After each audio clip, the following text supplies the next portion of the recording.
Cour souligne que la conclusion selon laquelle la présence continue d'Israël dans le territoire palestinien occupé est illicite ne libère pas cet État des obligations et responsabilités que le droit international, et plus particulièrement le droit de l'occupation, lui impose envers la population palestinienne et d'autres États en ce qui concerne l'exercice de ses pouvoirs relativement au territoire en question, jusqu'à ce qu'il soit mis fin à sa présence sur celui-ci.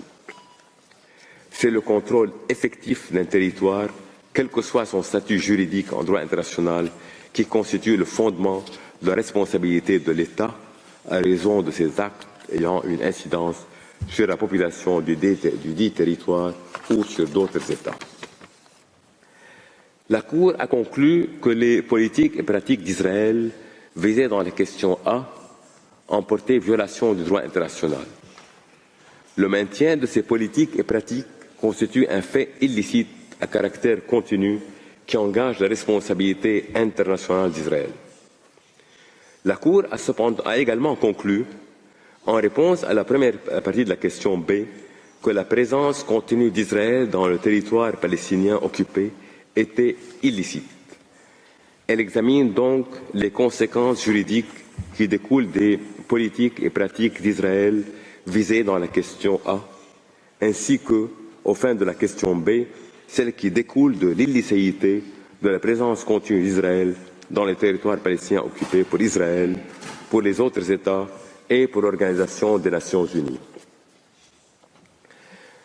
S'agissant de sa conclusion selon laquelle la présence continue d'Israël dans le territoire palestinien occupé est illicite, la Cour considère que cette présence constitue un fait illicite qui engage la responsabilité internationale de cet État.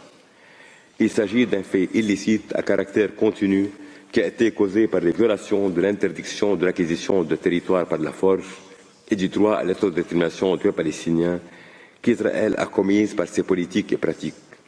En conséquence, ce dernier a l'obligation de mettre fin à sa présence dans les territoires palestiniens occupés dans les plus brefs délais.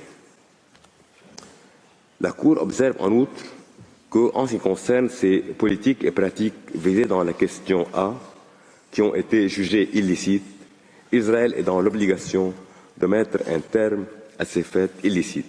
À cet égard, il doit immédiatement cesser toute nouvelle activité de colonisation.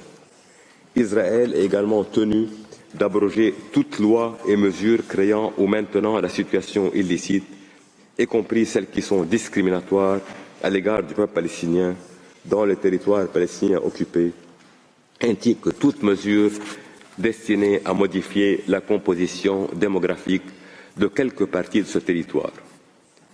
Israël a également l'obligation de réparer intégralement les dommages causés par ces faits internationalement illicites à toutes les personnes physiques ou morales concernées. La réparation comprend la restitution, l'indemnisation ou la satisfaction.